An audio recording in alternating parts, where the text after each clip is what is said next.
Sama-sama po natin siyang awitan. Sama-sama po natin siyang sambahin, papurihan. Hallelujah! Palakpakan nga po natin ang Diyos. Hallelujah! Praise the Lord.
pong muli mga kapatid at welcome po muli sa ating midweek fellowship.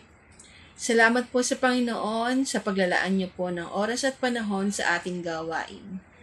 At upang pasimulan po ang gabing ito, tara na po at ating pakinggan ang mga spiritual na awitin na inihanda po ng Anointed One.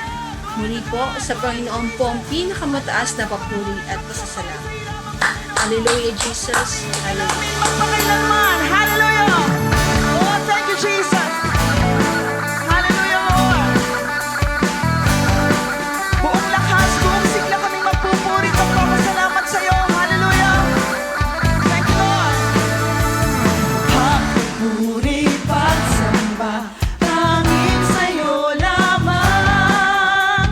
Diyos na makapangyarihan, magpakailanman. Salamat, Lord. Ang pag-ibig mo'y sapat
Diyos, dakila ka aming Ama. Hallelujah.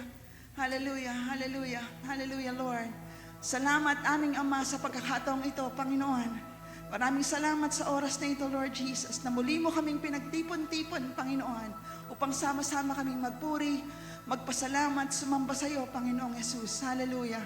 Hallelujah, Lord. Karapat-dapat ka lamang sa pinakamataas na papuri, Panginoon.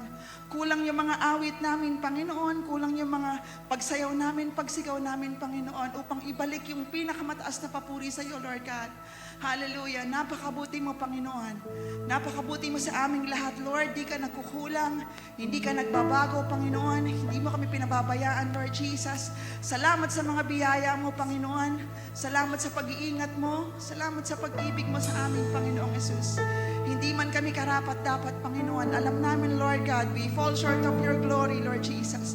Meron kami mga bagay, Panginoon, na hindi magandang nagawa, Panginoong Yesus. Pero salamat, Lord, sa pag-ibig mo, Panginoong Yesus. Hallelujah, hallelujah.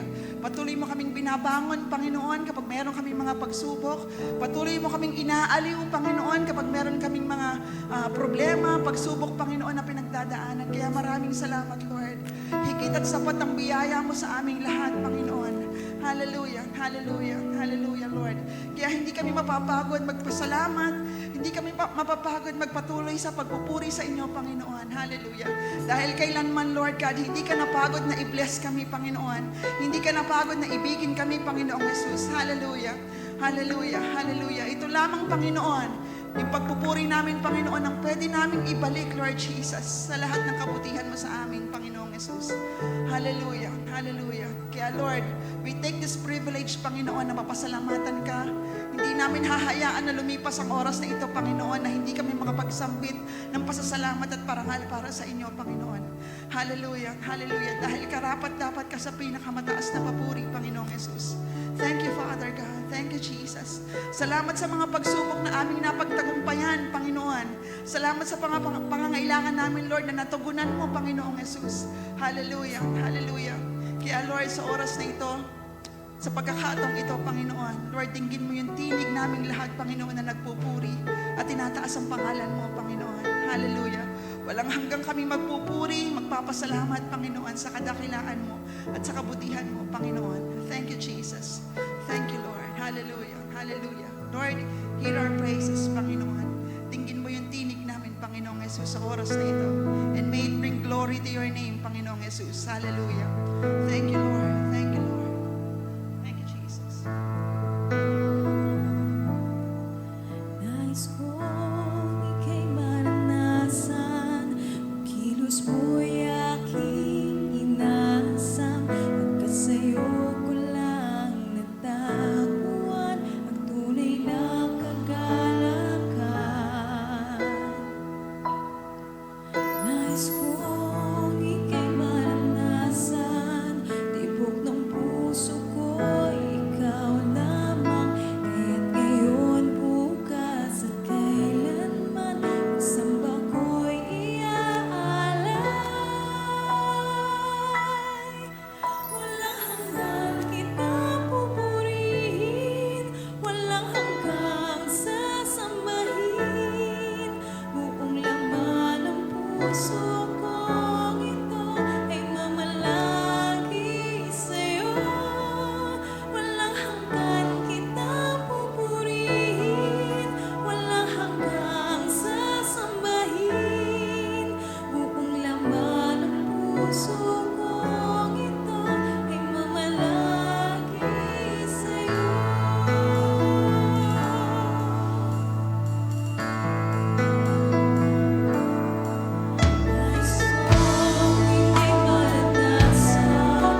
na po at ito ay mga musikang nagpupuri po sa Panginoon, ay talaga naman pong nakapagdudulot po sa atin ng kakaibang kasiyahan.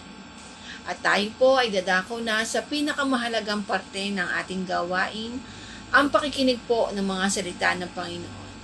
At sa gabi pong ito, tayo po ay may topic na Faith that Moves Mountain, the Faith of Joshua.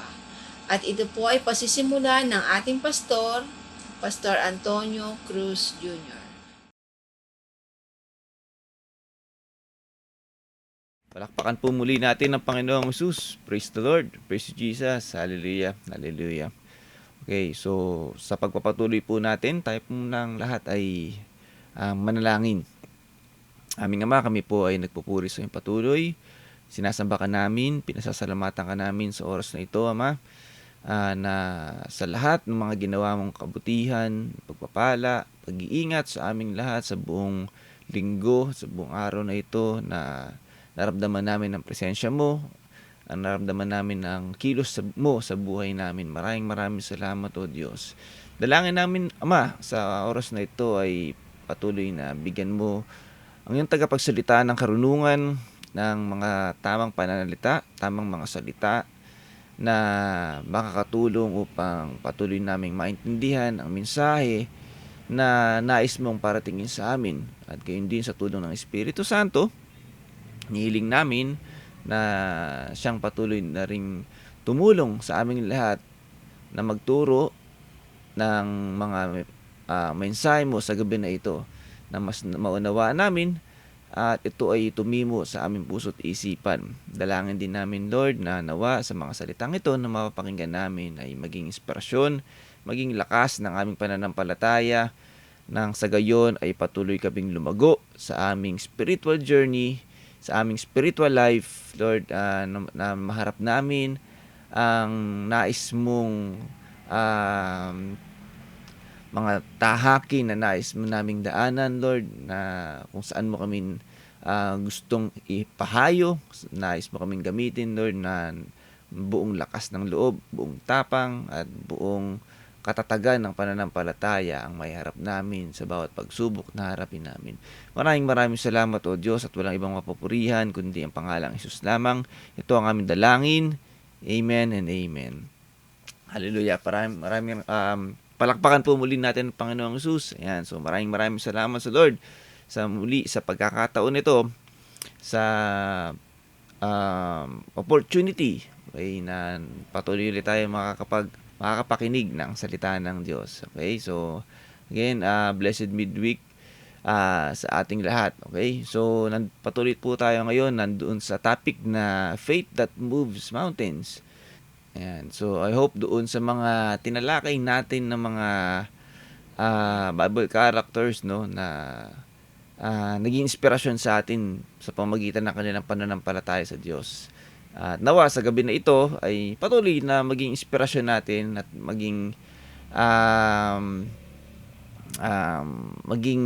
ehemplo din natin, ano, parang maging model din natin. At nawain nga maging lakas din natin ng loob itong mapapakinggan nating kwento tungkol naman sa pananampalataya ni Josue o yung faith ni Joshua. Okay, so siguro marami sa atin pamilyar yung pangalang Joshua, pero hindi lubusang naunawaan o hindi lubusang pamilyar doon sa kwento, no, ni Josue. Okay, so sa oras na ito, siguro I suggest na tingnan natin si Joshua bilang, kumbaga, parang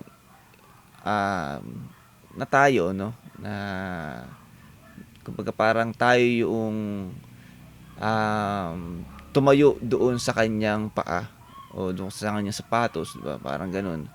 Okay, so aralin natin at siguro babasaan ko kayo ng kwento at nawa habang binabasa natin yung kwento ni Joshua ay sa biyaya ng Panginoon, sa tulong ng Espiritu Santo, ay mahimay-himay natin yung mga mensahe, no, na at yung mga lessons na mapupulot natin doon sa buhay, doon sa journey ni Joshua na inatas ng Panginoong Hesus ng Panginoong Diyos sa kanya.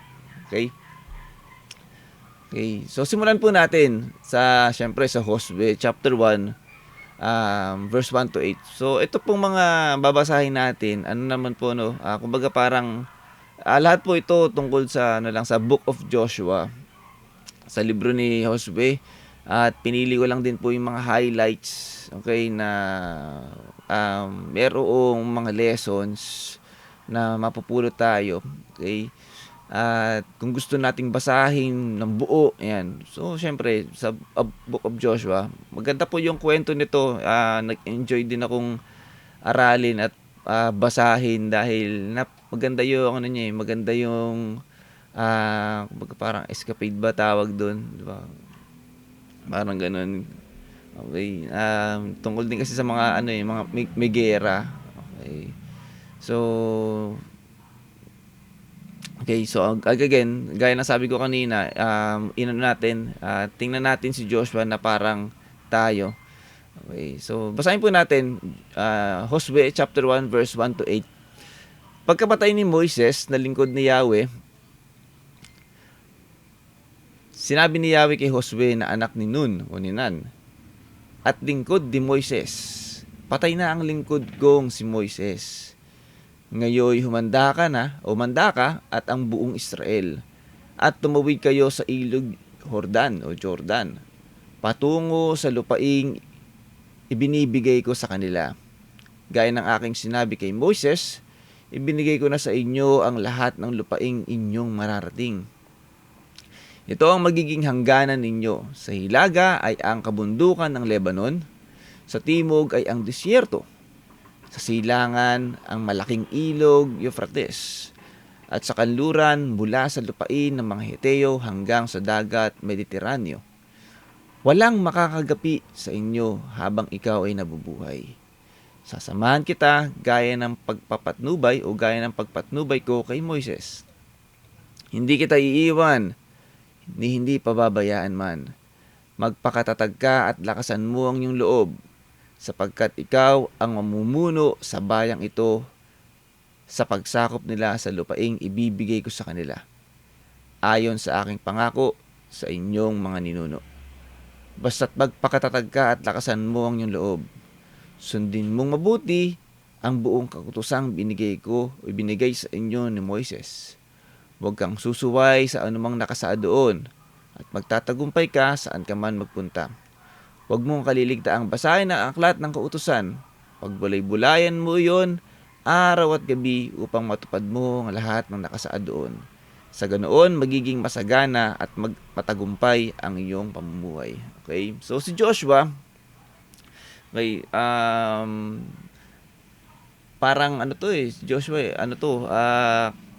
parang apprentice, diba, ni Moises noong hinango, diba, ginamit ng Diyos si Moises para iligtas ang Israelita sa Ehipsyo, diba, sa mga Egyptians o sa Ehipto, okay, patungo doon sa Promised Land. Okay, so naglakbay sila sa ilang dumating yung panahon na namatay na nga si Moises, at sa panahon ni Joshua, sa panahon ni Josue, na siyang inatasan ng Panginoong Sus na pumilit kay Moises. Okay, so sa henerasyon o sa panahon ni Josue, dito na experience, o dito sa kanyang pamumuno, dito na nasaksihan ng mga Israelita yung pagtupad nung promised land na ibinigay ng Diyos sa mga Israelita. Okay. So, pinayuan siya dito na sabi nga, isang magandang assurance na ibinigay ng Diyos kay Josue, di ba? Sabi nga, magpakatatag ka, magpakatapang, lakasan mo ang iyong loob. Okay, syempre bilang apprentice at bilang kumbaga parang bata pa sa pamumuno, nandiyan yung dadalawang isip, pagkaalinlangan, mga doubts. Okay, kaya ko ba? Parang hindi ko naman, parang okay na ako sa support, di ba? Parang ganoon. Pero darating yung panahon na gagamitin at gagamitin ng Diyos. Okay? So, in this case, si Josue ang ginamit, no? Sabi nga, lakas mo yung loob mo, salampayo din sa kanya. Okay? Ang sabi rin doon, hindi raw iiwan ng Diyos, si Josue, hindi pababayaan man. Okay? So, isang magandang assurance, diba, na parang sa atin din, kung i-relate natin sa ating sarili, lahat tayo may kanya-kanyang pagtawag ng Diyos sa atin. May spiritual journey tayo. Meron tayong may pinapagawa ang Diyos sa atin. Diba? Merong mga pinapa-conquer sa atin ng Lord. Hindi man lupa, pero mga kaluluwa. Diba? Meron tayong dapat na maipanalong mga kaluluwa. Okay? So, mahirap yung laban na yun. Mahirap yung ganyang journey, no, na talagang merong laban yan, may gera, may pakikipagdigma, hindi man physical, pero merong mga physical, mga physical na hindi naman gagamitan ng sandata, pero ginagamitan din ng mga physical na, 'di ba, na attributes. Okay, may gera sa physical, meron din sa spiritual, meron din sa emotional, meron din sa financial, o meron din sa time, 'di ba, sa mga resources natin. Okay, yan yung mga iba't ibang mga kailangang pagdaanan. So, in that case, 'di ba, minsan naisip natin 'yon na kaya ba ng physical condition ko? Kaya ba ng emotional condition ko? Kaya ba ng mga financial condition ko? Kaya ba ng, 'di ba, ng time ko? Kaya ba ng talents ko? Kaya ba ng kakayanan ko? Okay, so yun yung mga siguro ng mga sa panahon natin ngayon, yung siguro yung mga doubts natin, no? Okay. Pero isa nga sinasabi sa atin, at sinabi rin kay Josue, okay, huwag ka mag-alala, kasama kita. Kasama mo ko, hindi kita pababayaan. Okay?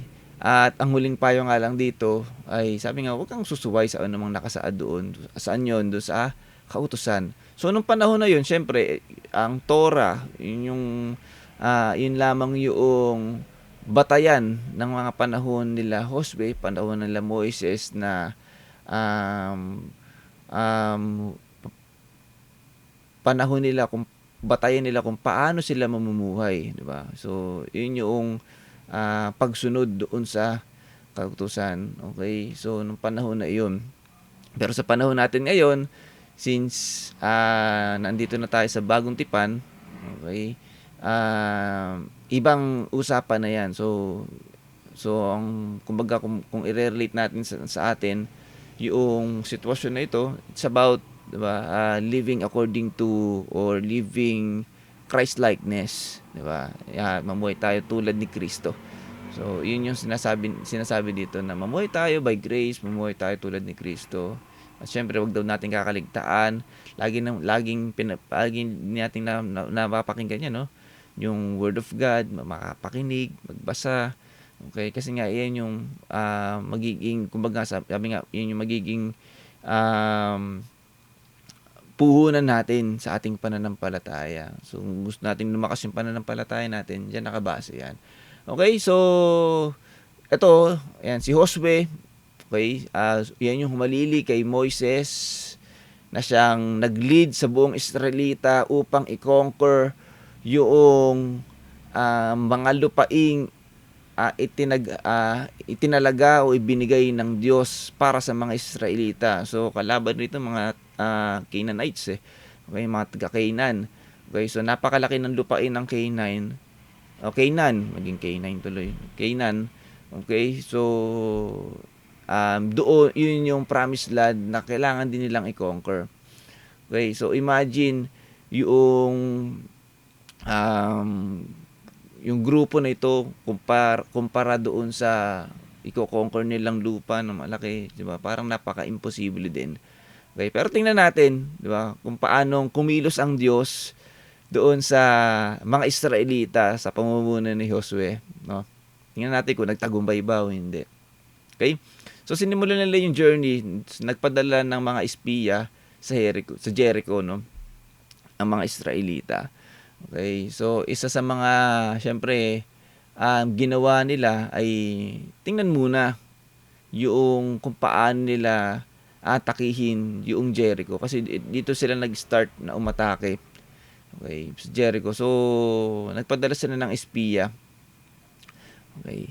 So, noong nagpadala ng espiya ang mga Israelita, nalaman to ng hari ng Jericho. Okay, so nalaman na itong mga espiya nito ay nakikituloy kay Rahab. Okay, sino naman si Rahab? Si Rahab po ay isang prostitute. Okay, isang bayaran. Okay. So, para lang din tayo magkaroon ng overview, bakit nga ba kailangan pang gerahin, kailangan pang lipulin, diba? Kasi para makonquer nila yung kailangan lipulin yan eh.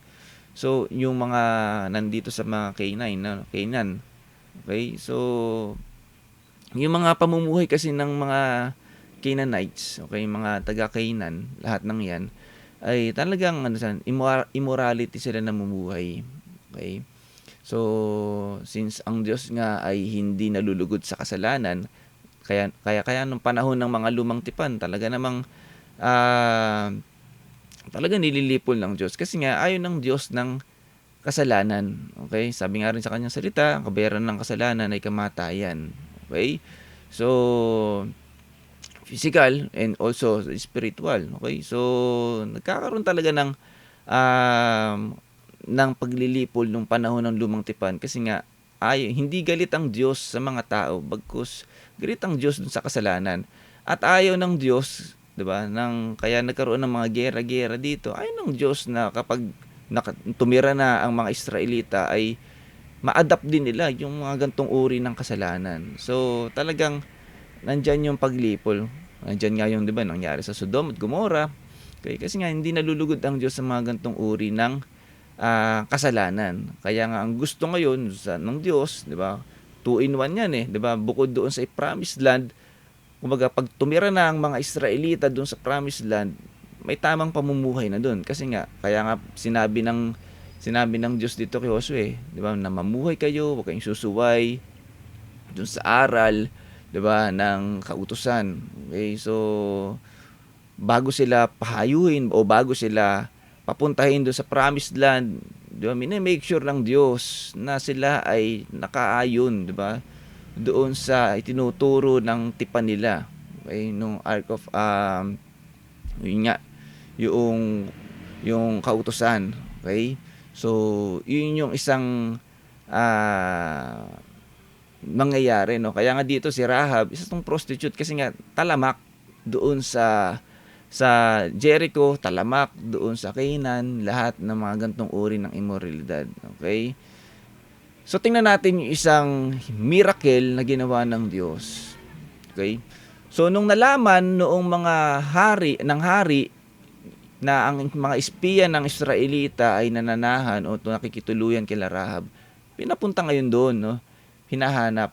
Pero itong si Rahab, naging unusual na alay ng mga spy.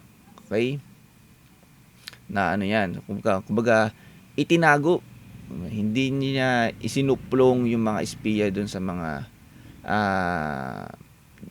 alagad o doon sa mga kawal ng hari ng Jericho. Kahit na siya ay taga Jericho. Okay? So, sa verse 8, sabi rito, bago natulog ang mga espiya, umakyat si Rahab sa bubong at sinabi sa kanila, alam kong ibinigay na sa inyo ni Yahweh ang lupaing ito. At ang mga taga rito ay takot na takot sa inyo. Nabalitaan namin kung paanong pinatuyo ni Yahweh ang dagat na pula nang kayo'y tumawid galing sa Ehipto. Nalaman din namin na pinatay ninyo sina Sihon at Og, mga hari ng mga Amoreyo sa silangan ng Hordan, at nilipol ang kanilang mga hukbo. Kinalibutan kami nang marinig ang mga balitang iyon. Natakot kaming humarap sa inyo, sapagkat si Yahweh na inyong Diyos ay Diyos ng langit at ng lupa. Kaya ngayon ipangako ninyo sa ngalan ni Yahweh na hindi nyo gagawan ng masama ang aking sambahayan, alang-alang sa pagtulong kong ito sa inyo. Bigyan ninyo ako ng isang katibayang ililigtas nga ninyo ang aking ama't ina, ang aking mga kapatid at ang kanilang mga pamilya. Katibayang hindi ninyo kami hahayaang mapatay. sinabi sa kanya ng mga espiya, ang buhay namin ang garantiya sa buhay ninyo. Huwag mo lang ipagsasabi ang pakay namin dito. Ipinapangako namin walang masamang mangyayari sa inyo kapag ibinigay na sa amin ni Yahweh ang lupaing ito. Okay? So, isa sa kumbaga parang, di ba, naka-convince kay Rahab na mag-switch side, okay? Kasi nga, nakita yung mga himala, di ba, doon sa, na ginawa ng Diyos doon sa mga Israelita, okay, na, yun nga, na hinati yung dagat na pula, okay, yung paglipol doon sa mga hari, di ba, ng mga yung mga hari ng mga unang sinakop nila sa panahon ni Moises, 'di ba, sa silangan ng Jordan. Okay? So, nung nakita ito at nabalitaan ng pamilya o ni Rahab, okay? So, yun yung nag-provoke sa kanya na, 'di ba, parang tumalikod, 'di ba? Mag-switch side doon, papunta doon sa mga Israelita.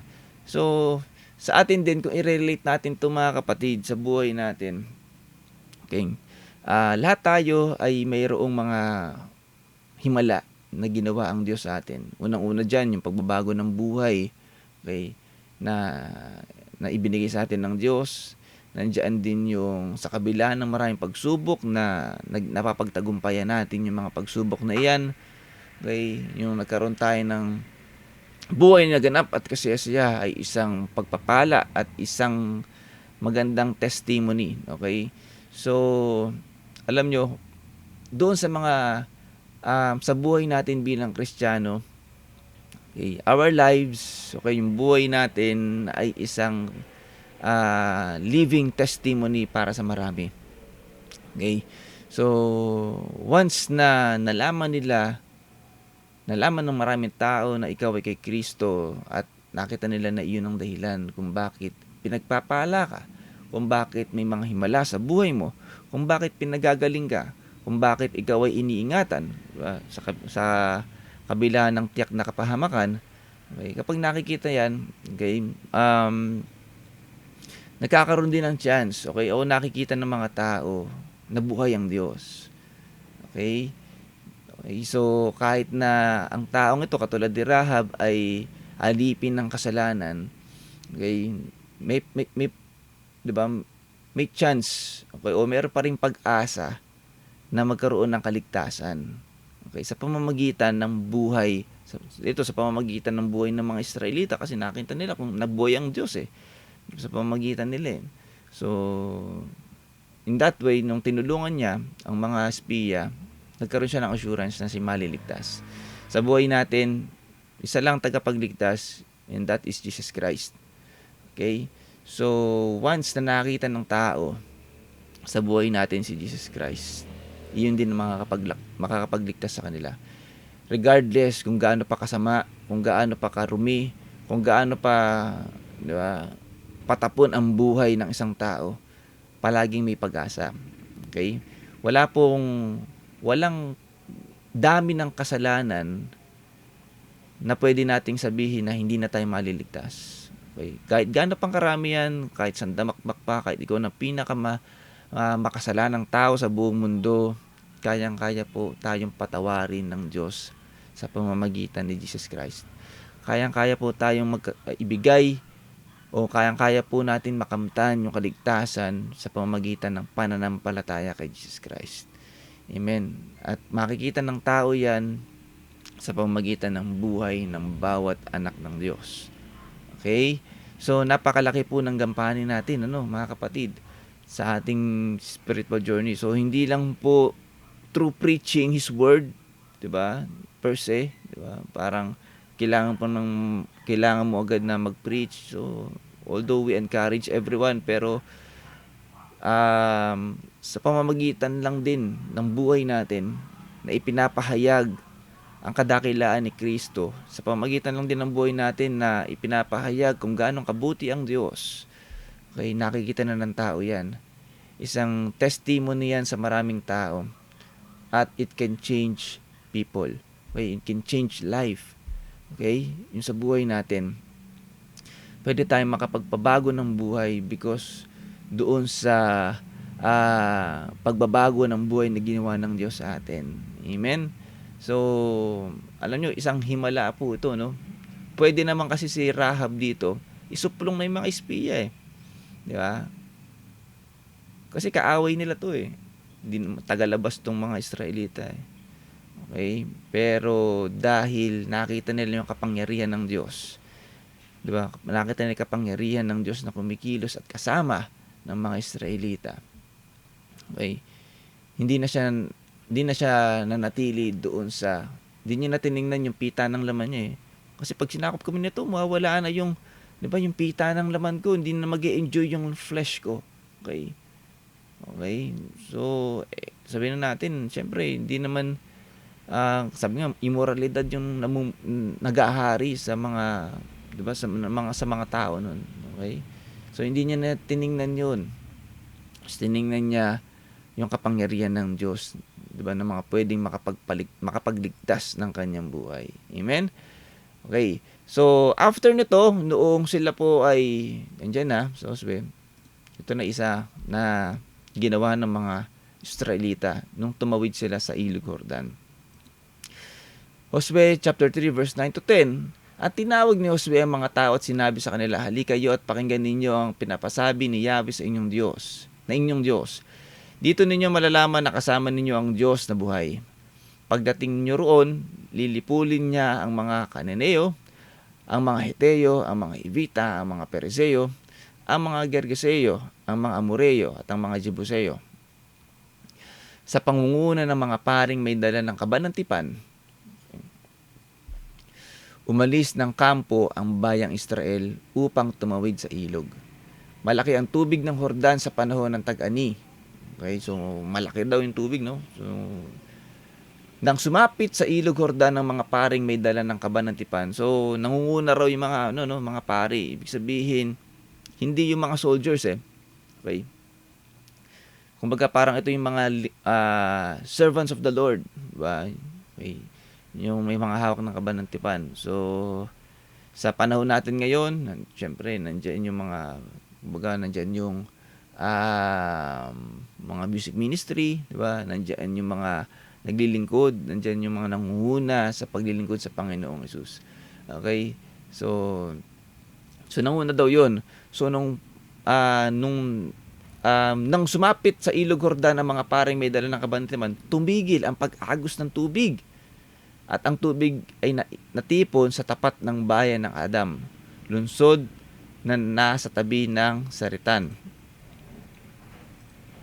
Samantala, ang agos na pababa sa dagat na patay sa Araba ay nagpapatuloy hanggang sa natuyo ang ilog at nakatawid ang mga Israelita malapit sa Jericho ang kanilang tinawiran. Okay, so similar ito doon sa nangyaring himala doon sa panahon ni Moises na nahati yung Red Sea, no? Okay, so kaya nakatawid yung mga Israelita palayo doon sa mga Ehipsyo. Okay, so in this case, ganun ulit ginawa ng Diyos dito naman sa Ilog Jordan.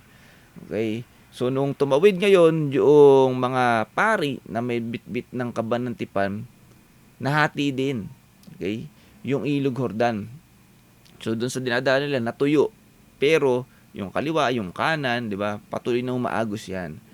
Okay, so again, it's a miracle na ginawa ng Diyos sa mga Israelita. Okay? So, alam ko sa ating lahat din, may mga ganyan din. Diba? May mga impossibilities na pwede nating harapin. Pero sabi nga, walang imposible sa ating Diyos. Okay? So, it's all about trusting God. Right? It's all about having faith in God. Okay? And having faith in Jesus Christ sa panahon natin ngayon. Okay, so dito nanguna manguna yung mga pari. Okay, so parang pinakikita dito, no, in facing our battles. Okay, kung ano man yung kaharap natin, ba, unahin mo ang Diyos. Diba? Unahin mo yung spiritual mo. Bago mo ipanguna yung diskarte mo, yung physical mong diskarte, diba? yung strategy mo kung paano mo harapin yan, iuna mo napapurihan ng Diyos. Iuna mo yung kung paano mo ba mapapurihan, mabibigyan ng kaluguran ng Diyos. Kung ikaw ay haharap sa isang battle, di ba? Parang sinasabi dito umattend ka muna, di ba? Mag-fellowship ka muna, huwag mong kaligtan yung mag-fellowship. May problema ka, may pagsubok ka, titigil ka, wag. Di ba? Walang himala na mangyayari kapag tumigil ka sa paglilingkod, tumigil ka sa pagsamba, sa pagpupuri. Kapag hinuli mo ang Diyos, wala rin mangyayari. Okay? So, ganun lang yun, di ba? Parang pinakikita rito, in every situation, in every battle, naharapin mo, unahin mo ang Diyos. Okay? And tingnan mo kung, di ba, makikita mo, hahatiin ng Diyos yan. Di ba? Gagawa ng himala ang Diyos sa buhay mo. Amen. Okay, ganun din ang nangyari dito nung pagbagsak ng Jericho.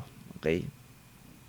Okay. Alam niyo yung Jericho, ano yan alam natin to, di ba? Na since sabi nga napakalakas din ng Jericho, pero meron isa lang defense na hindi kayang pasukin ng ninuman.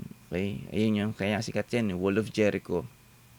Okay, na kumaga parang nakikita ko dito yung sa Troy na kahit anong gawin ng mga kalaban, kahit ano pang mga sandata hirap mo diyan, hindi mapapabagsak yan yung wall, di ba? Mapapabagsak ba yan ng pana, mapapabagsak ba yan ng simpleng mga catapult, okay? Bukod doon may mga depensa pa yan.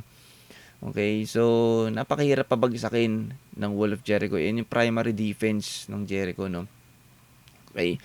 At syempre sa diskarte ng tao, 'di ba? Military strategy, kailangan natin ng mga malalaking ram, kailangan natin ng napakaraming catapult, 'di ba?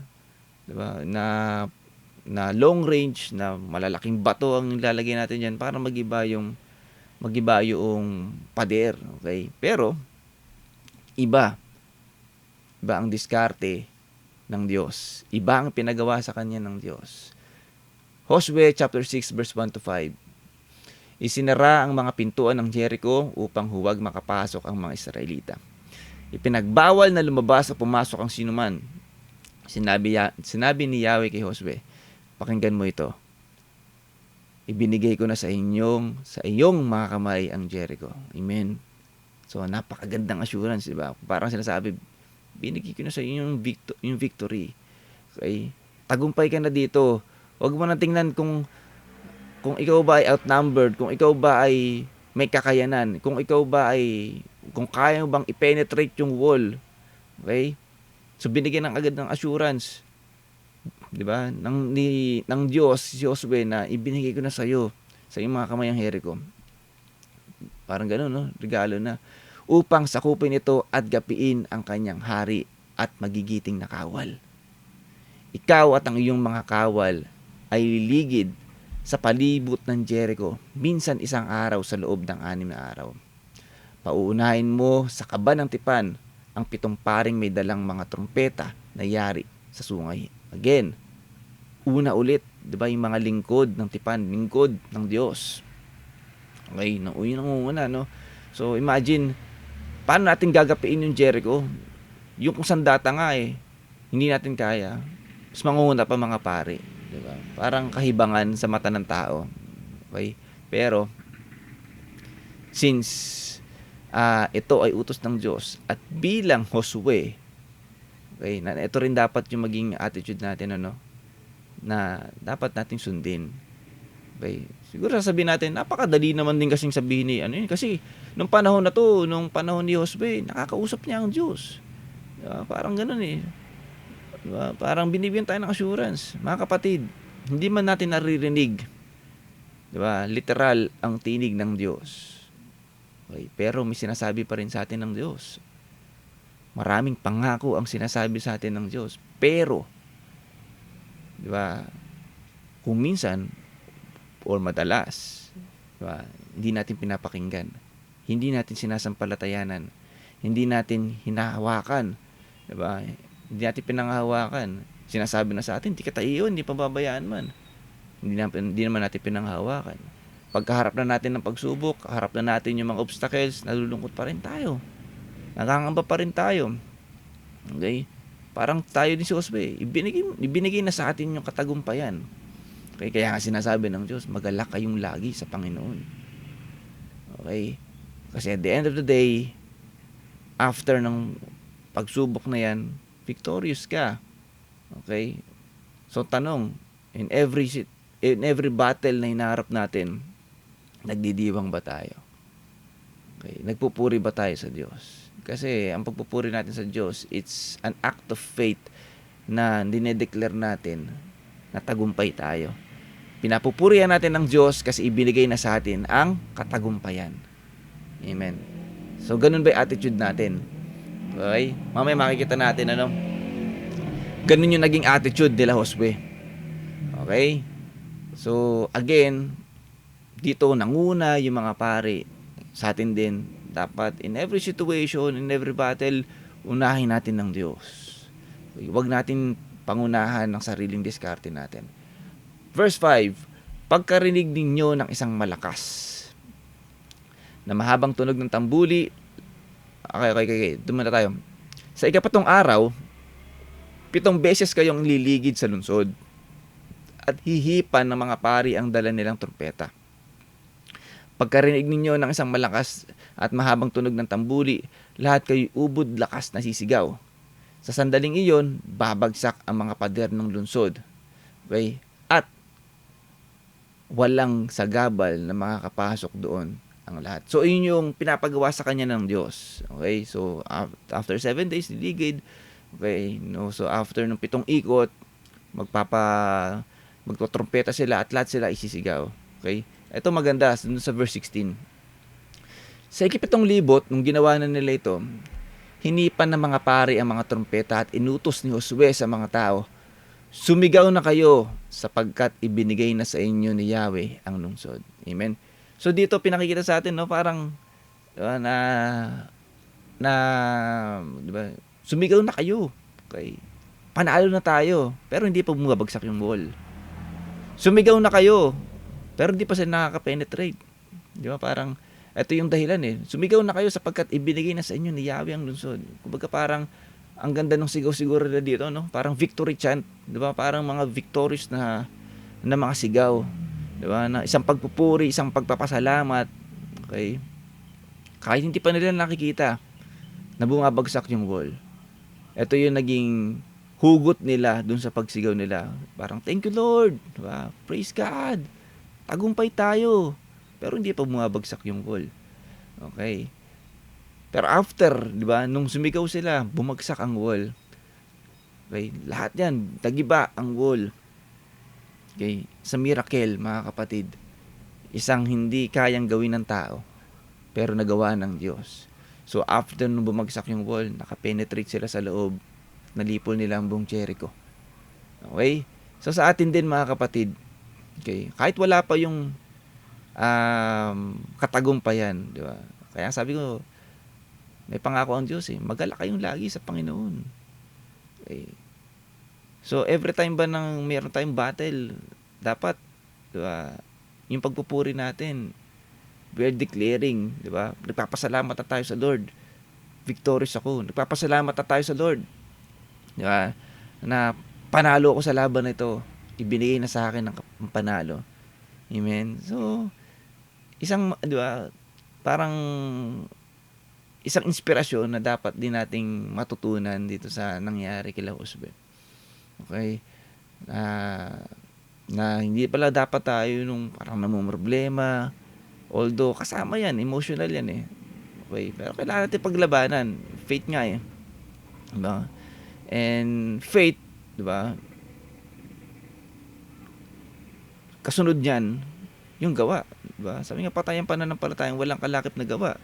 Sinasabi mo, mag-victorious ka, pero sa kilos mo, sa galaw mo, diba? Parang talunan ka. Diba? Parang hindi tama yung faith mo.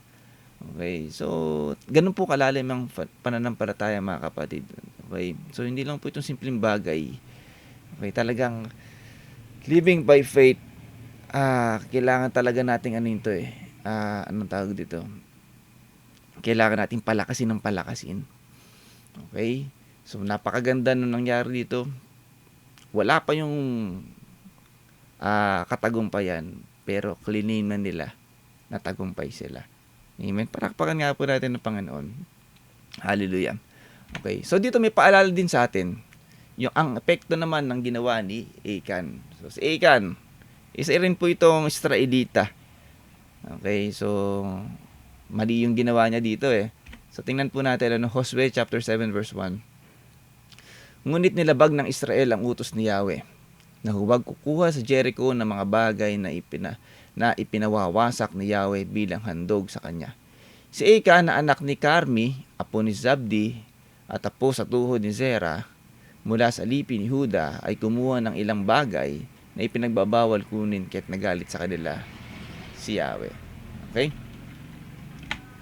Sabi po sa chapter 7 verse 4 to 5, kaya 3,000 Israelita lamang ang bago natin talakayin to. So Achan, nung nangyari dito, so may tagubilin ng Diyos eh. Okay, na talagang kailangan sunugin lahat, yung ginto, yung pilak at yung iba pang mga precious na gamit, kailangan papunta yan doon sa templo ng Diyos. Walang kukunin, wala silang sasamsamin diyan. Okay, pero si Achan ay siguro na-tempt siya, 'di ba? Na-tempt siya eh. So, hindi siya natuwa doon sa victory na ibinigay ng Diyos. Okay? Bagkus, after nung victory na nasakop nila ang Jericho, di ba? Parang na-tempt siya. Parang mas nagustuhan pa niya na yung pita ng laman ang naghari sa kanya. Okay? So, kinuha niya yung mga bagay na yan at sa pamamagitan nun, nagalit ang Diyos. Nagalit si Yahweh sa kanila. Okay?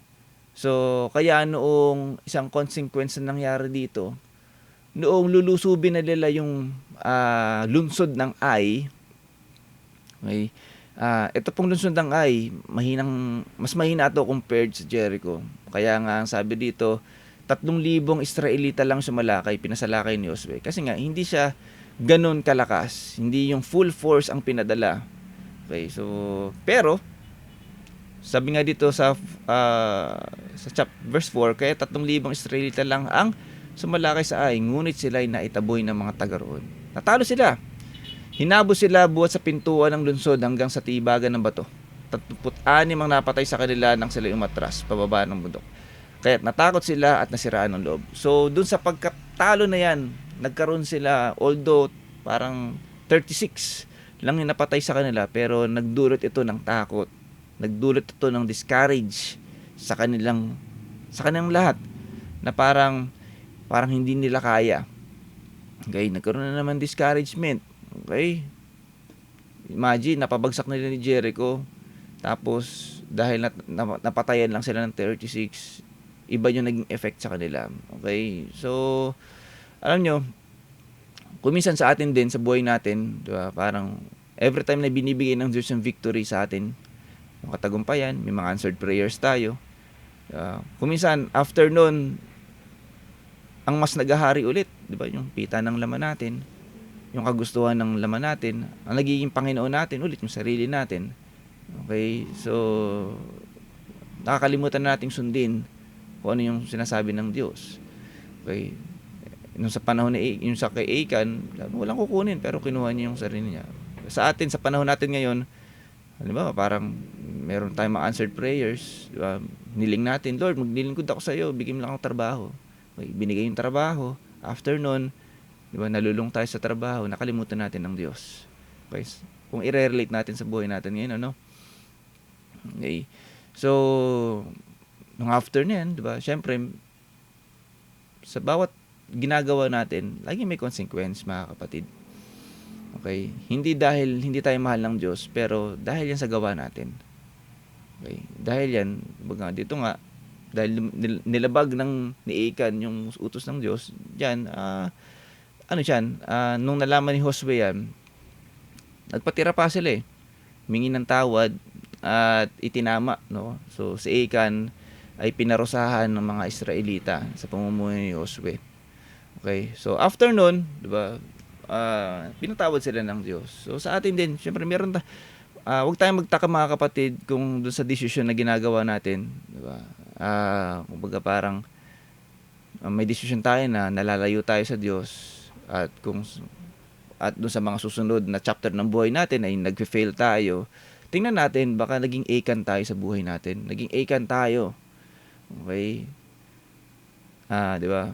So, parang nalayo tayo sa Diyos. Ang naging Panginoon natin, ang sarili natin, ang trabaho natin, ang yaman natin, ang mahal natin sa buhay, profession natin, career natin, baka naging Panginoon natin, mga kapatid, ano. So, nawa, hindi dapat maging ganun.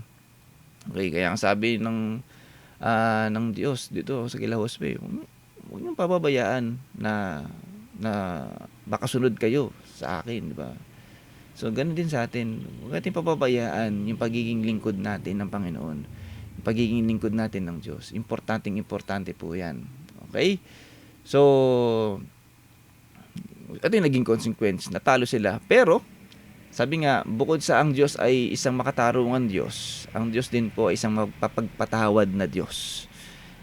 Okay? Anytime, anywhere, okay, pwede tayong humingi ng tawad sa Diyos. Ang Diyos po ay lubos at sagana sa grasya, sa habag, sa pangunawa at sa pagpapatawad. Amen. Kayang-kaya niya tayong patawarin. Okay? So, never nating iisipin na dahil nalayo tayo sa Diyos, nagkamali tayo, nadapa tayo, nasubsob tayo sa putik, okay, there's no chance na tayo makabalik o tayo patawarin ng Diyos. Napakalaking kasinungalingan po niyan, mga kapatid. Okay? Ang Diyos po, hindi po pakipot. Okay? Simpleng panalangin lang natin, Lord, nagkamali ako. Mapatawad. Naunawaan niya na yun. Kayang-kaya niya tayong patawarin. Amen? At kung ano man yung sira, di ba, na meron tayo ngayon, kayang ibigay at buuin ulit ng Diyos yan. Okay? Kaya nga noong second na pag-atake nila sa lungsod ng Ai, bumagsak na to. Okay? Josue chapter 8 verse 1 to 4. At sinabi ni Yahweh kay Josue, huwag kang matakot. Lakasan mo ang iyong loob. Ito na naman, di ba? May support na naman ng Diyos. Binigyan na naman ng assurance. Tipunin mo ang lahat mong kawal at salakayin ninyo ang lungsod ng Ai. Ibibigay ko sa inyo ang hari ng Ai. Again, diba? Binigyan ulit ng assurance. Ang kanyang mga tauhan, lungsod at ang mga lupain. Gagawin ninyo sa Ai ang ginawa ninyo sa Jericho. Ngunit maaari ninyong kunin ang kanilang mga alagang hayop at mga ari-arian. Okay? So si Achan hindi lang nakapaghintay, ano? Pero, di ba? Dito pala ibibigay ng Diyos. Di ba? Yung mga kailangan nila eh. Dito pala sa lungsod ng Ai, si Achan, hindi nagtiwala eh.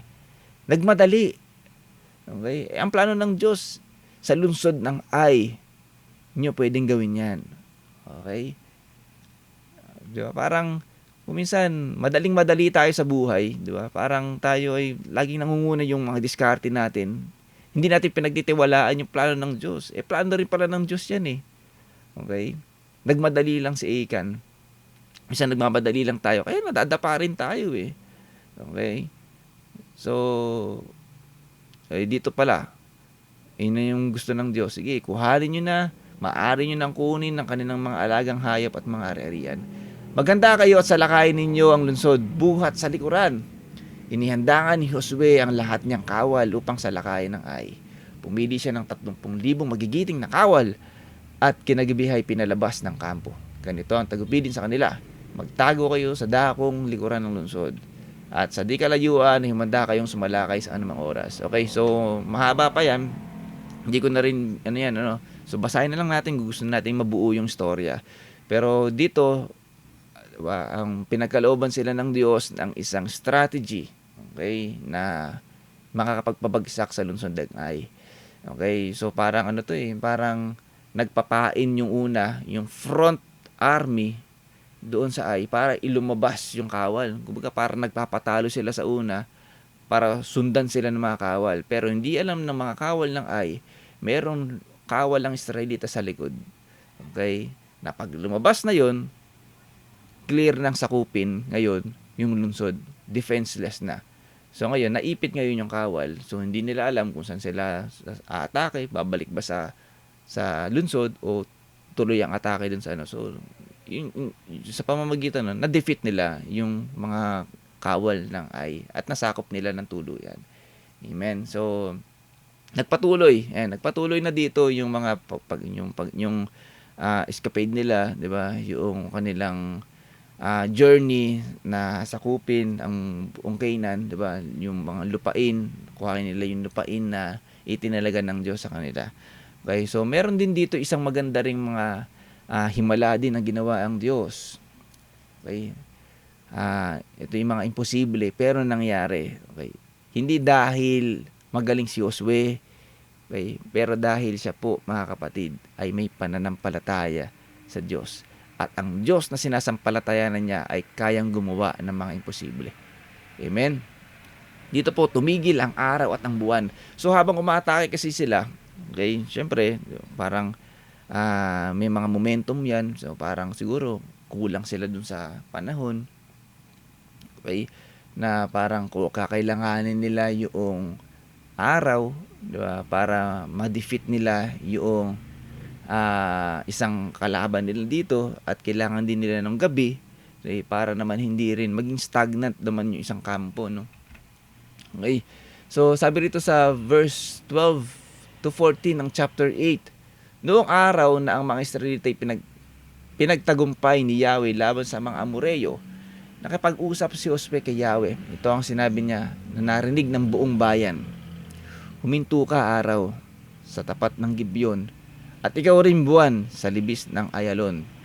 Tumigil nga ang araw at hindi gumalaw ang buwan hanggang sa matalo ng mga Israelita ang kanilang mga kaaway. Hindi ba't nasusulat ito sa aklat ni Jasher? Tumigil ang araw sa gitna ng langit at hindi lumubog sa buong maghapon. Kailanman hindi pa nangyari at hindi na muling mangyayari na si Yahweh ay sumunod sa isang tao at nakipaglaban sa panig ng Israel. Okay? Okay, so nung panahon na yan, okay, sinabi ng, kumbaga parang nakipag-usap nga araw si Josue, no? So kakailanganin kasi nila yan eh. So nung panahon na yan, okay, so yung imposible na nangyari na tumigil yung araw, 'di ba? Humaba yung araw at humaba rin yung gabi dun sa kabilang panig. Okay, so para lang makatulong na ma-defeat nila yung mga kaaway nila, 'di ba? Nangyari, ibinigay ng Diyos. Okay. So ako si Josue, siguro parang i-request ko ba imposible, 'di ba? I-request ko ba yung mga ganito? Napaka-imposible man tumigil ng araw, 'di ba? Pero hindi siya nagdalawang isip, 'di ba? Na parang sabi nga dito hindi naman niya, Lord, 'di ba? Yahweh, Lord, baka pwede namang pahabain mo yung oras. Hindi. Kumaga parang huminto ka, araw, sa tapat ng Gibeon at ikaw rin, buwan, sa libis ng Ayalon. Parang talagang confident siya na kapag binitawan niya to sa Lord, 'di ba? Yung mga salita na to, mangyayari. And true enough, 'di ba? Nangyari nga, mga kapatid, ano? Okay. Dahil may tiwala siya sa Diyos na kaya niyang gawin yung mga bagay na ito. Okay, so sa atin din, mga kapatid, pwede rin tayo magsabi. Hindi man sabi natin huminto ka araw, di ba? O huminto ka gabi, huminto ka buwan. Okay? Pero pwede tayong, di ba? Pwede natin kausapin ng Lord kung ano man yung kailangan natin. Sabi natin, Lord, pasa mo ako sa exam. Pasa mo ako sa exam, Lord. Okay. Lord, kiniklaim ko na ang pagkapasa ko sa examination. Lord, kiniklaim ko na mapapasok ako sa trabaho. Lord, kiniklaim ko na yung kagalingan, yung pagkakalob mo, kahit imposible, dito sa mata ng tao, di ba, yung sakit na ito. Diba? So maraming pwede tayong, di ba, sabihin sa Lord, okay, na pwede nating i-declare sa Kanya, okay, sa pamamagitan ng pananampalatayas natin sa Kanya. Okay. So tulad ni Josue, diba, manalig tayo, diba, na kayang gawin ng Diyos yan. Okay? So yun yung isang magandang nangyari, no? Sabi nga, kahit parang imposible, pero nangyari. Amen. So, pwede. Di ba? Mangyayari yan mga kapatid kung tayo may pananampalataya sa Diyos. Sa panahon natin, kung may pananampalataya tayo kay Kristo. Amen. So, parang na-share din ni Sister Marisa, tumigil naman yung oras, ano. Okay. Okay. So, nangyari din. Hindi siya na-late nun. Okay. So, ngayon din, sana tumigil din yung oras. Medyo mag-OT yata ako. Hindi, joke ko lang. Pero mga mag-OT nga. Okay. So, ito nga, habang umatake sila, din dyan, rin yung mga bumagsak na rin yung Amoreo. Marami pang mga bayan at lungsod ang napabagsak nila. Okay, hanggang sa ayan nga tumanda na rin si Josue habang so imagine niyo yung taon kung haba, diba? Ng taon na naglingkod si Josue bilang pamumuno o bilang tagapamuno ng buong Israel para makamtan nila yung lupang pinangako. Pero sabi nga ng Diyos, habang nabubuhay si Josue, magtatagumpay siya. Okay? So, hanggang buhay siya, kahit hindi mahina na siya, tagumpay sila lagi dun sa lahat ng laban nila. Okay? So, hanggang sa dumako tayo dito sa yung pananampalataya ni Caleb. Sino naman si Caleb? Okay? Okay. Verse 6 to 13 ng chapter 14. Lumapit noon kay Josue sa Gilgal ang ilan sa lipin ni Juda. Ilan sa kanila si Caleb na anak ni Jephunneh na mula sa angkan ni Senizeo. Sinabi nito kay Josue, alam mo ang sinabi ni Yahweh kay Moses na kanyang lingkod tungkol sa ating dalawa nang tayo'y nasa Kades Barnea. 40 taon pa lamang ako noon. Sinugo niya tayo buhat sa Kades Barnea upang lihim na manmanan ang lupaing ito at iniulat ko sa kanya ang buong katotohanan. Kahit na ang bayan ay tinakot ng ibang kasama natin, buong katapatan pa rin akong sumunod kay Yahweh na ating Diyos. Okay? Kaya't ipinangako sa akin noon ni Moises na dahil sa aking buong katapatan sa pagsunod kay Yahweh, magiging bahagi ko at ng aking mga anak ang lupaing matatapakan o matapakan ng aking mga paa. 45 taon na ang lumipas. Buhat ng sabihin nito ni Yahweh kay Moses. Nooy naglalakbay pa sa disyerto ang bayang Israel. Iningatan ni Yahweh ang buhay ko hanggang ngayon. 85 taon na ako ngayon. Ngunit hindi pa nagbabago ang lakas ko mula nang ako'y sinugo ni Moses upang siyasatin ang lupaing ito. Kaya ko pang makapaglaban at gawin ang kahit anong trabaho. Kahit ibigay mo sa akin ang kaburo lang ipinangako sa akin ni Yahweh. Narinig mo rin na mga higante ang nakatira doon at matibay ang pader ng naglalakihang nilang lungsod. Ngunit sa tulong ni Yahweh ay palalayasin ko sila sa lupaing iyon, gaya ng ipinangako niya. Binasbasan nga ni Josue si Caleb na anak ni Jephunneh at ibinigay sa kanya ang Hebron. Okay? So, ano yung message sa atin dito sa buhay ni Caleb? Okay, so, napakaganda, no? Si Caleb po, meron siyang isang magandang parang matibay na pananampalataya sa Diyos. May pangako siyang pinanghawakan sa Diyos. Okay? Bagamat it took 40 years, di ba? Parang 40 years bago pinagkaloob sa kanya ng Diyos yung pangako sa kanya na lupa.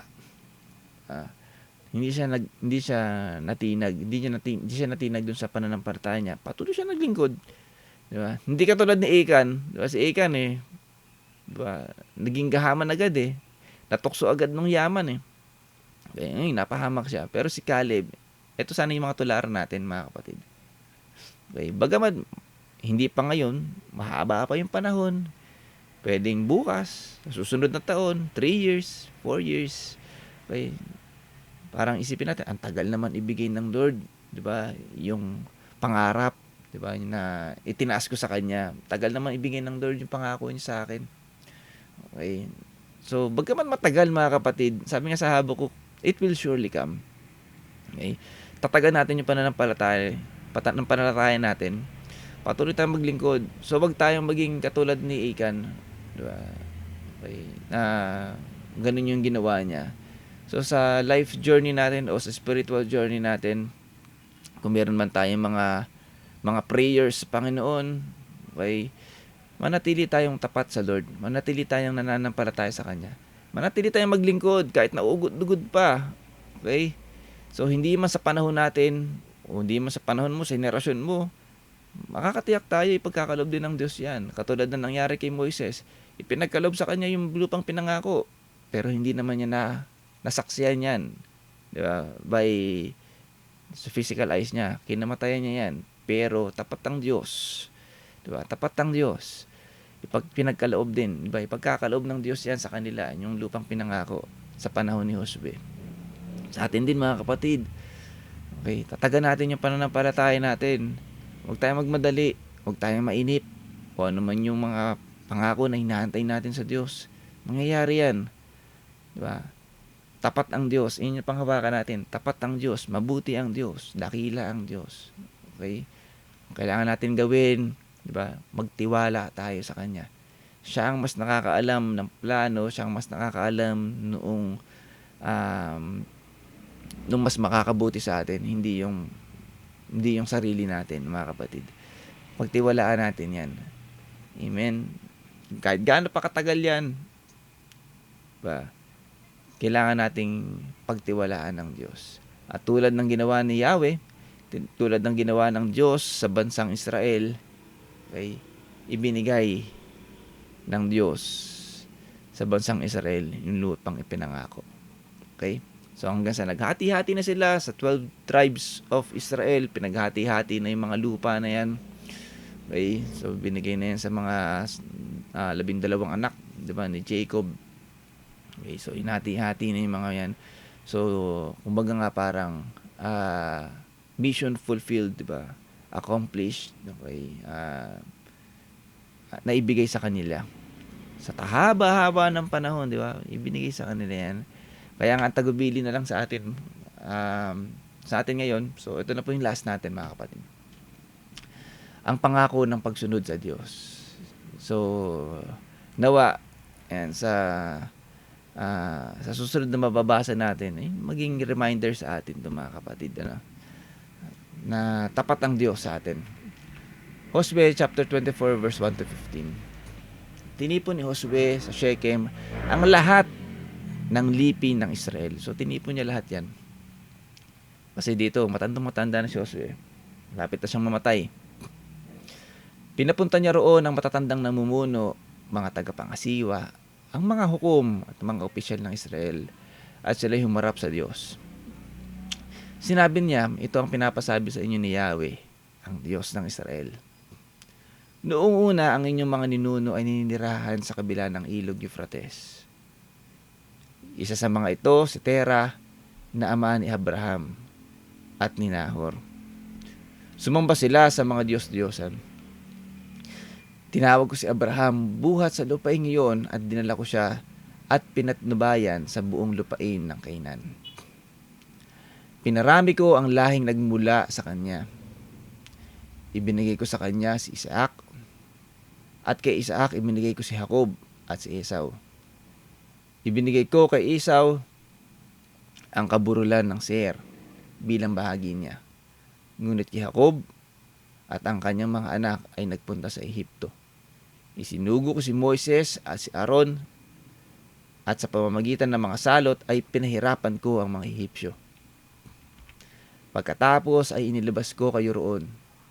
Inilabas ko sa Ehipto ang inyong mga ninuno at nakarating sila sa dagat na pula. Hinabos sila ng mga Ehipsyong sakay ng mga karuwahe at kabayo hanggang sa may dagat. Ang inyong mga ninuno'y humingi ng tulong sa akin at naglagay ako ng dilim sa pagitan nila at ng mga Ehipsyo. Pinagsama ko muli ang nahating dagat at sila'y natabunan ng tubig. Nasaksihan ninyo ang mga ginawa ko sa mga Ehipsyo. At matagal kayong nirahan sa ilang. Pagkatapos, dinala ko kayo sa lupain ng mga Amoreyo sa silangan ng Jordan. Nilabanan nila kayo, ngunit pinagtagumpay ko kayo laban sa kanila. Pinuksa ko sila at nasakop ninyo ang kanilang lupain.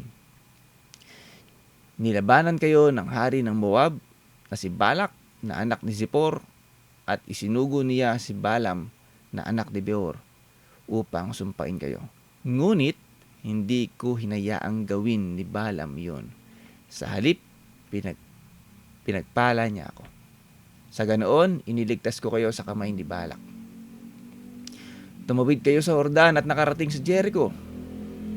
Nilabanan kayo ng mga taga-Jericho at ng mga Amoreo, Perizeo, Cananeo, Heteo, Gergeseo, Hivita at Jebuseo. Ngunit sila ibinigay ko sa inyong kapangyarihan. Parang hinabol ng mga putakti na nagtakbuhan ang 2 haring Amoreo at pinalayas ko sila bago kayo dumating. Walang kinalaman sa pangyayaring iyon ang inyong mga tabak at pana. Amen. Ang ganda nun, diba? It's all about grace. It's all about Jesus Christ. So napagtagumpayan nila lahat yan mula nung panahon ni Abraham. Lahat ng yan. Yung journey nila, spiritual journey nila, lahat ng mga pangarap nila, lahat ng yan, lahat ng mga taon na pinaglalakbay nila, lahat yan, tingnan natin ba, nakagabay ang Diyos. Ang Diyos ang gumawa ng mga paraan. Ang Diyos ang gumawa noong ikatatagumpay nila. Walang kinalaman yung tabak, walang kinalaman yung pana, walang kinalaman yung lakas mo. Okay? Tuloy natin, binigyan ko kayo ng lupaing hindi ninyo binungkal. Amen, grace pa din. Pinatira ko kayo sa pangalunsod na hindi kayo ang nagtayo.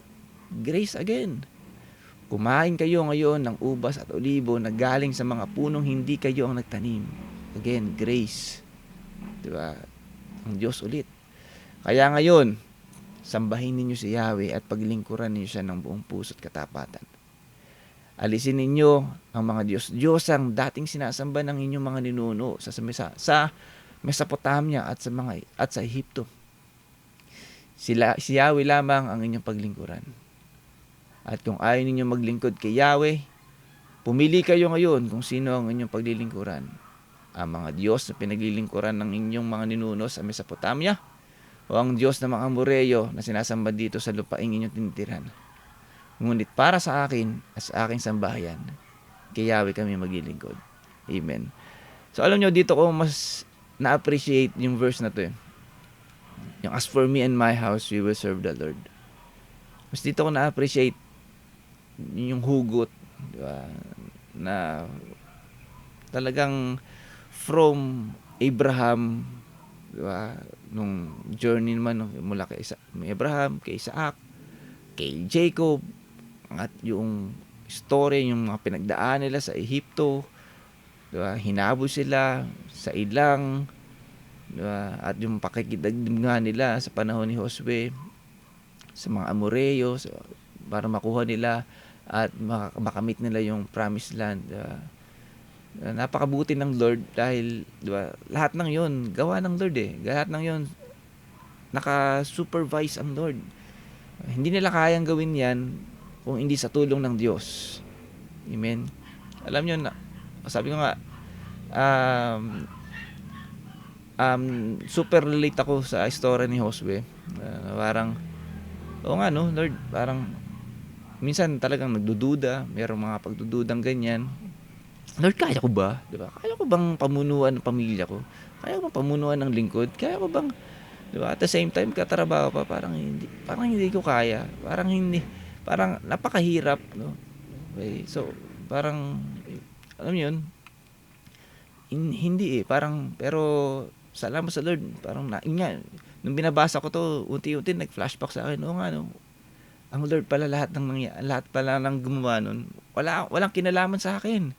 Diba? Walang kinalaman kung ano man yung lakas ko, talento ko, strength ko, walang kinalaman yun. Ang Lord ang lahat, ang kumilos doon. It's all about grace. It's all about Jesus Christ. Amen. So, napakabuti ng Panginoon. Okay? So, tayo din mga kapatid, diba? Marami tayong mga journey, marami tayong pinagdaanan sa buhay, lalo yung spiritual journey natin. Okay? So, tingnan natin na lahat ng yun, diba? Wala naman talagang kinalaman yung lakas natin Lahat yun by grace. Lahat yun pangako ng Lord. Lahat yun kilos ng Diyos.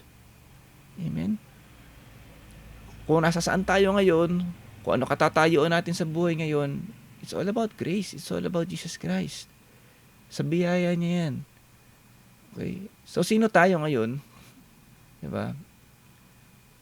Para pagharian patuloy o mas maghari sa atin, diba, yung sarili natin, mas maghari sa atin yung ego natin, mas maghari sa atin yung yaman natin, mas maghari sa atin yung trabaho natin, mas maghari sa atin yung karir, mas maghari sa atin yung mga mahal natin sa buhay. Diba? Gayong lahat ng meron tayo ay mula sa Diyos. Ginawa ng Diyos. Amen? Okay. So dito, kaya nga, ito, diba, pangako sa pagsunod sa Diyos. Kaya sa kabila, o sabihin natin, dahil ginawa ng Diyos ang lahat ng bagay para sa atin, ito lang naman hiling niya. Ito lang hiling ng Diyos. Okay. So, wala tayong ibang sambahin kundi siya. Wala tayong ibang paglingkuran kundi siya. Na ang lahat ng papuri na pwede natin ibigay, sa Kanya lang natin ibigay. Yung pagsamba, sa Kanya lang natin ibigay. Diba? Yung talento natin, ibigay natin sa Kanya bilang pasasalamat. Bakit? Diba? Parang pinagdadamutan pa natin ng Diyos kung minsan. Bakit pinagkakaitan pa natin siya ng oras kung minsan? Diba? Gayong siya lang naman talaga yung makakatulong sa atin. Siya lang. Diba? Yung lahat ng kailangan natin. Okay. So, sa atin, okay, diba? Isa lang hiling sa atin ng Lord, siya yung sambahin natin. Okay? Yeah, as for me and my house, we will serve the Lord. Sana ito yung maging hugot natin, ano? Okay, tulad ng, diba, ng mga Israelita. Okay, sa kabila ng haba ng journey nila, okay, ito lang hiling ng Lord sa kanila. Ako lang sambahin ninyo. Sa akin kayo maglingkod. Okay? So, sa atin din, sa Kanya tayo maglingkod, mga kapatid. Okay? So, for us, so mahaba pa journey natin. So, ako, ilang taon pa lang ako? 37. So, mahaba pa journey natin. Mahaba pa journey ko. Sa biyaya ng Panginoon, kung loloobin niya. Amen? So, for me, para makonquer ko lahat ng mga haharapin ko pa sa buhay, haharapin pa natin sa lingkod. Okay. Diba? Kailangan natin ng tulong ng Diyos. Amen. Siya lang may kakayanan gumawa niyan. So, inimagine ko nga dito, parang, ano kaya plano ng Lord, para sa ating community. Okay. So, excited na nga rin ako. Parang, nagpapasalamat ko na kung ano man yung plano ng Lord para sa ating community. Nagtitiwala na lang ako sa Kanya. Pinagpapasalamat ko na. Basta sa atin, sa abot ng ating makakaya, sa abot ng makakaya ko, paglingkuran natin, paglilingkuran ko ang Diyos. Paglilingkuran ko si Kristo. Okay? Kahit na, diba, no reservations. Okay? Kung kailangan ng paglilingkod, diba, kung kailangan sambahin siya sa gantong araw, diba, sa gantong oras, gawin natin, mga kapatid. Ibigay natin kung ano yung nararapat para sa Diyos. Amen. Okay, so nawa, mga kapatid, okay, sabi nga, mahaba pa, pero tapat ang Diyos. Tapat ang Diyos para sa atin, tapat ang Diyos na kaya niyang ibigay lahat ng mga pangangailangan natin. So sa laban natin ito, sa ating spiritual journey, again, kasama natin ng Diyos. Ang kailangan lang, magtiwala tayo sa Kanya. Manampalataya tayo sa Kanya. And expect, diba, na we can move mountains. Hindi dahil sa pananampalataya natin, kundi dahil sa sinasampalatayanan natin na walang iba kundi si Jesus Christ. Amen. So, kayang natin ma-experience, kaya nating ma-witness yung mga impossibilities, okay, sa buhay natin because of Jesus Christ. Amen. So, sa atin lang, kailangan nating manampalataya, kailangan nating magtiwala sa Diyos. Amen. So, nawa, okay, na-inspire tayo doon sa kwento ni Josue. Okay, so, nung binasa ko yan, ilang beses din akong naluha. Okay, so, kasi nga, iba yung tama eh. Iba yung tama sa akin nung kwento, no? Buti ngayon, napigilan natin. Okay, so, nawa yan, kung gusto nyong balikan yung istorya, okay, basahin ulit natin ng buo. Napakaganda po, no? So, abangan din natin yung iba pa ng mga kwento ng mga character sa Bible tungkol sa kanilang mga pananampalataya. Okay, so, unti-unti, naunawaan natin, nakikilala natin yung mga character sa lumang tipan, ano? Okay, so, talagang talagang ang lahat ng salita ng Diyos, mapalumang tipan, bagong tipan, laging, di ba, laging may mensahe para sa ating lahat.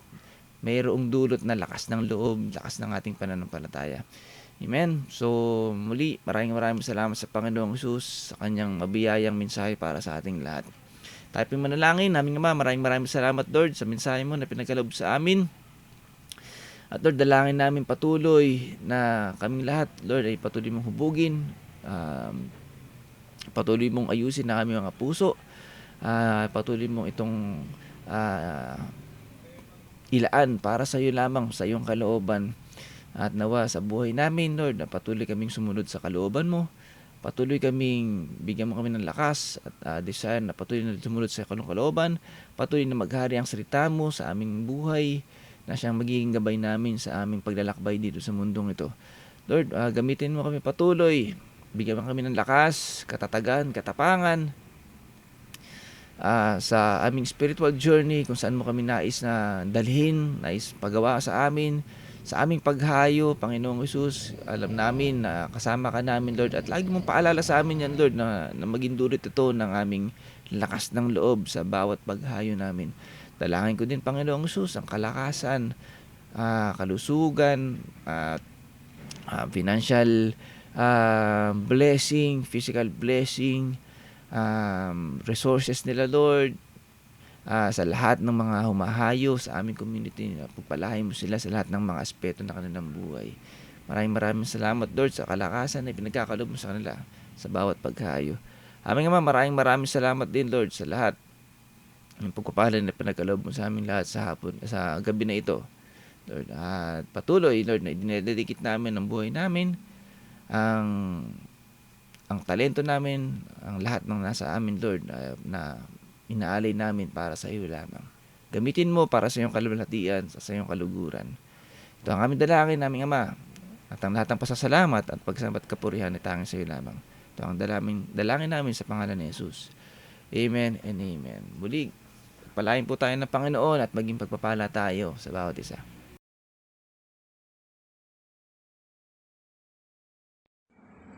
Nawa po sa gabi pong ito, ang mga salita po ng Panginoon na ating napakinggan ay tumimo po sa ating puso at sa ating isipan. At upang maipagpatuloy po ang ganitong mga gawain, atin pong suportahan ang mga gawain po ng lingkod. Every Wednesday po ang Midweek Fellowship from 6 to 8 p.m. Ang Youth Fellowship po every Saturday po from 5 to 6:30 p.m. Ang Sunday Fellowship po, 2 session na po tayo, AM session from 9 a.m. to 12 and second session po from 2 to 4 p.m. Sa community po natin, ang pastor natin, mahal natin. Ang community po ang lingkod, mahal natin. Pamilya natin, mahal natin. At ang tema po ng taon, para kay Kristo, ang lingkod, patuloy sa paghayo. Muli po, sa Panginoon po ang pinakamataas na papuri at pasasalamat. And God bless us all.